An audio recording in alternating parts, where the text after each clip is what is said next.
BlackBerry's back in the game, and this time it's got its crosshairs set on Windows Phone. Let's see how the two flagships compare. I'm Michael Fisher, this is Pocket Now, and this is BlackBerry Z10 versus Nokia Lumia 920.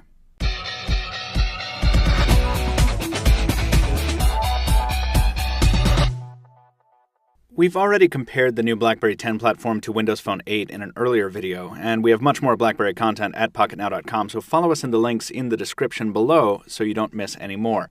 For this comparison, we'll be looking at four broad categories: hardware, software, ecosystem, and camera.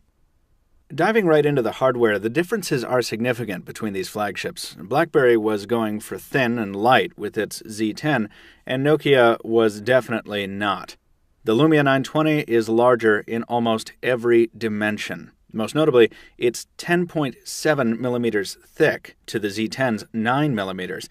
The Lumia's added bulk is significant, especially since the 920 is 47 grams heavier than the Z10. We've talked before about why the Lumia 920 is such a tank. There's good reasons for it, and it does tend to make the Windows Phone feel more substantial in a reassuring way. But there's no getting around it. It is definitely the bigger of the two devices. The design languages almost couldn't be more different. BlackBerry's Z10 is an aggressive collection of almost brutal, sharp right angles and a no-nonsense exterior, very reminiscent of products from the Motorola Droid family. The similarity to the iPhone 5 is there, but it's not as pronounced in person, as the Z10 is considerably larger than the Apple device, and it's much more rough in terms of tone. In short, the Z10 looks like it means business, which is probably what BlackBerry was going for. The Lumia 920 conveys an entirely different feeling, and not just because our demo unit here is white. Rounded corners dominate the hardware, from edges to buttons to the camera bezel. The curved back even carries a non-threatening nickname, the Nokia Smile. The design language here says piece of art that's also a smartphone, whereas the Z10 conveys the exact opposite message. Practical differences abound as well. The BlackBerry Z10 features a removable 1800 mAh battery and 16 gigs of onboard storage, expandable up to 64 gigs additional with microSD. The Lumia's 2000 mAh battery and 32 gigs of onboard storage are each bigger than the BlackBerry's, but they're also non-removable and non-expandable, so it is a less versatile device. By the way, we're still doing endurance testing on the Z10, but early indications show that investing in a spare battery might be a good idea.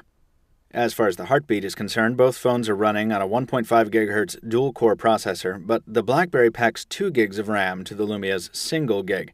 It also features a micro HDMI port if you want more wires in your life, whereas the Lumia features wireless charging ability if you want fewer.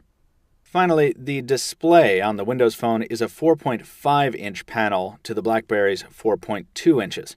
They're identical in resolution, so pixel density is slightly higher on the BlackBerry's smaller screen, but the BlackBerry screen is also a tad dimmer than the Lumia's, and it doesn't feature the Nokia's 60 Hz refresh rate.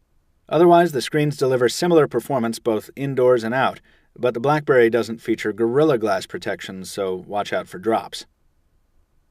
The profound differences in hardware also carry over to software as well. We covered this in our BlackBerry 10 versus Windows Phone 8 video from Toronto, but in brief, the similarities on the lock screens don't carry over to the OS.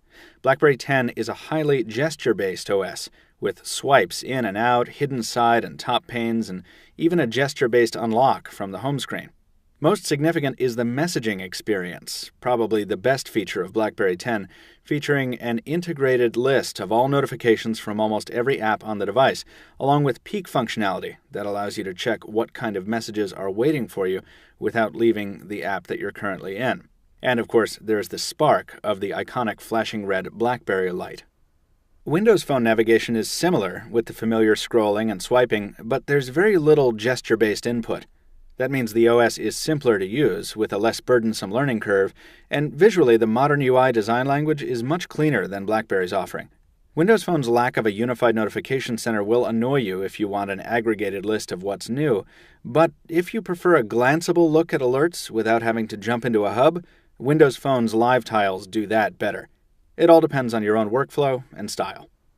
BlackBerry edges out Windows Phone in terms of a unified search. Typing a search term shows every instance of that term on the device, and also lets a user jump out to various internet search engines and searchable apps as well. Most of that functionality is available on Windows Phone as well, but in a very compartmentalized experience. Searching for people requires you to search the People hub. Searching for email happens in the Email app. Searching for an app requires you to hop on over to the app list.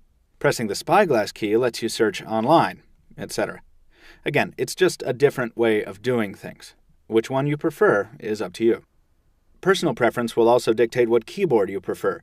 We've always loved the Windows Phone typing experience, and that's especially true on the luxurious and spacious keyboard of the Lumia 920. Its responsiveness is great, and its autocorrect is outstanding, but it's also quite conventional.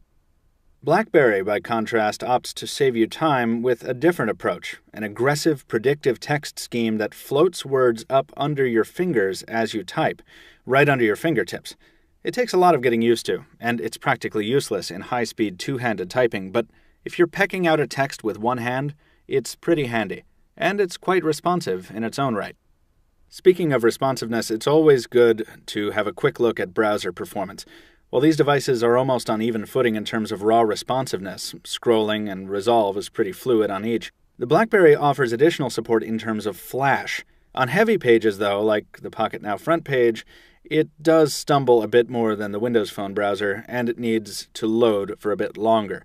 There's clearly some optimization still needed here. Speaking of optimization, the last point we'll touch on in software is stability. And here, Windows Phone doesn't just take the cake, it devours it, gives you the dirty plate, and then runs away, laughing. BlackBerry 10 is a very cool new platform, but it's also very young, and we found many of the bugs you'd expect from such a youthful device. Everything from GPS not resolving, to data failing with a full signal, to strange minimized card views of the screen, to being unable to return to the home screen at all. Taken together, the quirks of BlackBerry's new OS significantly diminish the overall experience. We're sure they'll be corrected shortly, but for now, Windows Phone 8 definitely wins as far as stability and reliability are concerned. Both Windows Phone 8 and BlackBerry 10 launched without an excellent assortment of apps, but Windows Phone has had quite a head start on growing its selection. While BlackBerry boasted 70,000 apps at last week's unveiling, many of these have been ported from Android, and the experience is less than stellar. The nicely designed BlackBerry App World does in fact have some big-name titles, with more coming, but as of now they're few and far between. In their place are knockoff titles, often with poor review scores. Windows Phone might still be fighting tooth and nail for apps, but it's finally got some momentum behind it, and we're seeing a lot of big-name developers bringing their titles to Microsoft's platform. That's further augmented by Nokia's enhanced exclusive apps for phones like the 920, which make it even better. When you consider the hardware support for the Lumia line in terms of wireless charging, audio docks, and so on, it's pretty obvious that the incumbent Lumia 920 has the edge in terms of ecosystem, for now. We'll have to wait to see how quickly BlackBerry is able to build momentum of its own, though, before we pass judgment overall. The Lumia 920 has made a name for itself as an excellent camera phone on the basis of its 8.7 megapixel PureView camera with optical image stabilization, and it's well earned. The Lumia's camera is one of the best we've used on a smartphone, despite its occasional softness in focus and its somewhat bare-bones viewfinder software. The lenses offered by Nokia and others really do a good job of enhancing its aftermarket value as well. The BlackBerry Z10's camera is also an 8-megapixel shooter with backside illumination, but it doesn't deliver the depth or the sharpness that the 920's camera does. In still-shot comparisons, shots often come out darker and hazier, and of course there's no hardware image stabilization to speak of. It's not a bad camera by any means, it's just not in the same league as Nokia's premium PureView module. We'll have video impressions shortly. Ultimately, if messaging is more important to you than apps, if you value fluid multitasking and enhanced search over glanceable information, if you're willing to slog through the bugs and weirdness that characterizes a new OS, and you need the old-world enterprise support only BlackBerry can provide, the Z10 is a good choice for you. If you prefer a more established operating system with a stronger ecosystem, a rock-solid and stable interface backed up by hardware that includes one of the best smartphone cameras around, the Lumia 920 will probably be a better fit. Folks, that's going to do it for our BlackBerry Z10 versus Nokia Lumia 920 comparison. Feel free to follow us in the links down in the description below. Stay tuned for a full BlackBerry Z10 review coming in the days ahead, and thanks for watching. We'll see you next time.